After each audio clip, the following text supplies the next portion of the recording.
Do you know where you are? You're on YouTube, baby! You're gonna die! Hey everybody, welcome. Today we're going to talk about Axl Rose. Don't even look at him, don't open the dialogue, 'cause he'll take a part of you. All right, so I already recorded this video once and the audio sucked, so I got a new setup here, and hopefully it sounds better and everybody can have a more enjoyable experience, and I get to do this now with a robot dick in my face, so that's cool too. So I wanted to listen to some of Axl Rose's isolated vocals today. Axl Rose was, and still is for the most part, or whatever you want to say, was an amazing performer, amazing vocalist, amazing writer, an iconic voice, an iconic presence. We're talking about somebody cut from a cloth that doesn't seem to exist anymore. People like this that were just amazingly badass in all kinds of ways. And there's plenty of people that show up to things like this too, especially on the internet. They're like, he wasn't blah that. And if you're one of those people, why are you watching this video? Why are you doing what you're doing? Just go away. So once again, we're talking about somebody that could perform shit-faced high out of his mind, just crazy stuff like that doesn't seem to exist anymore. So, but one of the main reasons I wanted to touch on these things again is because we're talking about mixed voice. We're talking about singing higher with power, expanding your range and things like that most people come to me for in terms of vocal lessons and stuff like that. So I wanted to give some tips on those things, a couple scales, and mostly talk about the mindset of it, because a lot of people don't recognize that singing higher and learning mixed voice and stuff is so very ingrained in the mental space and the mental expansion of what your voice is versus what you think it is. And blah, blah, blah, blah, blah. So we're going to listen to a little bit of Axl Rose. I pulled up, obviously, Welcome to the Jungle, because it's freaking badass. So this is just an isolated vocal track we have coming in right here. We have the first part, which is a vocal fry scream that he's doing with an O, like, oh, but I can't really do that right now, not being warmed up, and it's not that easy to do, actually, the way he does it. It's pretty awesome, but it's quiet. Oh my God. Oh my God.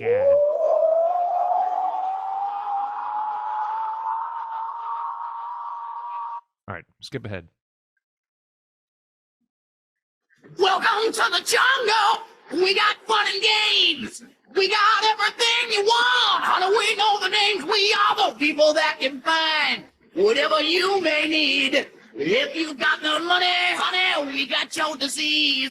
So once again, he's popping up on the screen here during this video, like dancing and stuff. Also, awesome things like that, talking about having iconic presence and everything. We're talking about somebody that could dance around and run around on stage and just still sound amazing. There's a lot of people that could do stuff like this, but there's not a lot of people that could do it really, really well and sound amazing on stage. And I know that he's lost his voice in different ways and things have changed, and then it kind of brought it back. And I know all this stuff now, but I'm talking about when they were in their prime, which lasted for quite a while. Like, he could just sing his ass off. So I love hearing these things. I grew up with a lot of this music, and his voice, is so iconic in this. And one of the things that I want to talk about and break down right out of the gate is that if you're trying to learn how to do this stuff, let the distortional element out of it. You always got to do that. First of all, a rule of thumb is, if you can't do it clean, don't do it distorted. If you cannot do it clean, do not do it distorted. If you can do something distorted and you can't clean it up and you can only do it distorted, same thing applies. You're doing something wrong. You're setting your voice up in a wrong way. There's plenty of things I could go into with distortion too, but let's leave that for a little bit here at the end. So first of all, we're thinking about this in a clean way. If you really take the distortion away from the voice here, you're left with a very cartoony, strange kind of thing. And the problem a lot of times with mixed voice, or people trying to learn about this version of range expansion, is that they are not allowing themselves to experiment in that place, or to be cartoony and kind of silly. Like, it's a space that's very vulnerable and not something you can really do in a house with other people and try to learn. Like, this is a get in your car and drive around for a couple hours kind of thing. And it takes a lot of time. When I say it takes a lot of time, I don't want you to be discouraged. But when people are coming to me watching one video about mixed voice or something, and then they're like, this didn't work for me, Yeah, it didn't work for me either. It's never gonna. If you think that I'm gonna give you one scale in some weird shape or form, and then you're gonna be like, I could sing like Axl Rose now. That's awesome. You are sorely misguided. It doesn't work that way. I would say it would probably take you a good year at least to really start to understand the coordination and then start digging into it and building power. And that is to say, if you've done enough of your homework and learned how to keep your valves open, your throat open, things like that. So, once again, don't get discouraged. This should be an exciting endeavor that you're kind of going down in a journey in and of itself. It's the same as learning an instrument. And I don't know if you've figured this out yet, but a lot of people were like, I want to play guitar. I just want to be that dude that like sits on his porch and like plays, and then they never do it, or they take a couple lessons and they're like, this is really hard. This is the same way. This shit is very, very difficult. Nobody comes out of the womb just singing their ass off. There's some that kind of do, but they still got to put in work and they got to keep their voice running and all this kind of stuff. And then some of those people that come out of the gate swinging like that, then they lose their voice later. We're talking Def Leppard, Geddy Lee from Rush. We're talking Guns N' Roses, Axl Rose. So anyway, it's a journey. Get excited about these things. Invest time and energy into these things, into the excitement of itself. And as I've said in other videos, if you're trying to learn how to do this kind of stuff, this is not for trying to hit a couple notes outside of your range. Too many people come to me and they're like, I can hit a G, but I can't hit an A. So I think I want to learn mixed voice. And it's like, that's not what it's for. And it could be, but you need to go way the hell out here. And that's what this is. Do you know where you are? That's way outside of a chest voice range. And that's where you should be sitting. And that should be the excitement about it. So I mentioned that in terms of a mental aspect so that we're putting our voices in some goofy fucking areas. So we can continue going on here a little bit. We all know what this sounds like. And I'll show you some of the notes he's hitting. In the jungle, welcome to the jungle. Watch it bring you to your knees. I want to watch you bleed. I want to watch you bleed. So we're somewhere around there, which is a high C. I can't really tell because of all the different notes that were happening in there. But my chest voice and typical baritones ends about G4 or G. Yeah, G4. G4. If I try to hit that in my regular chest without mixing. So he probably had a little bit of a higher voice. These things are always good to tap into if you're getting confused, you're trying to mimic somebody or whatever. Listen to their speaking voice, check out their stature online. How tall are they? It can be really, confusing sometimes. Another great example is Bryan Adams has this beautiful, thick kind of raspy tone and stuff. And you're like, that's awesome. Listen to the dude talk. High voice. Wouldn't have guessed that. Totally high voice and a smaller guy. So anyway, those things matter sometimes. But like I said, if you're beating yourself up against a wall and you're like, I want to sound like this person. I don't know why I keep sounding like that when I talk in that voice. That's what everybody obviously sounds like that's watching this video. So, okay. Yeah, we have some high notes in here. And like I said, we're getting into distortion. Here, I'm going to give you a couple tips on trying to find this stuff. First tip is, like I mentioned, we're letting our voice be cartoony. If you remember some of the videos I've seen before, if you're new here, we have the main vocal cord closure that we get is down here. And then when we're experiencing mixed voice or we're experiencing this new kind of place, there's two different places that we're mostly finding. And we're kind of teetering back and forth, but I don't want you to think about it like we're teetering back and forth and making a choice. We're not going like, oh, I'm going to go up here now, and then I'm going to go down here. That's ridiculous. And that creates two very distinct coordinations and two very distinct kind of voices. And it never really sounds very pleasing to listen to because it sounds like kind of two different people. We're trying to learn how to gel everything together. And at first, yeah, it might seem a little bit like jumping or whatever, but after a while, we're trying to blend these together. When you hear Axl Rose, you hear one voice, and you can tell it's one voice. You don't kind of hear two different things. You know what I'm saying? Or three different things or whatever. I know he sings in lower registers, look at you young men fighting, and then, but in the time. But anyway, everything's gelled together. So either way, the first step is that we're trying to mimic some of these ridiculously high sounds. Let's jump back in here anywhere, and I'll show you what I'm talking about. We have to make sure vocals are playing. It gets worse there every day. We're here every day. So in a simple enough form,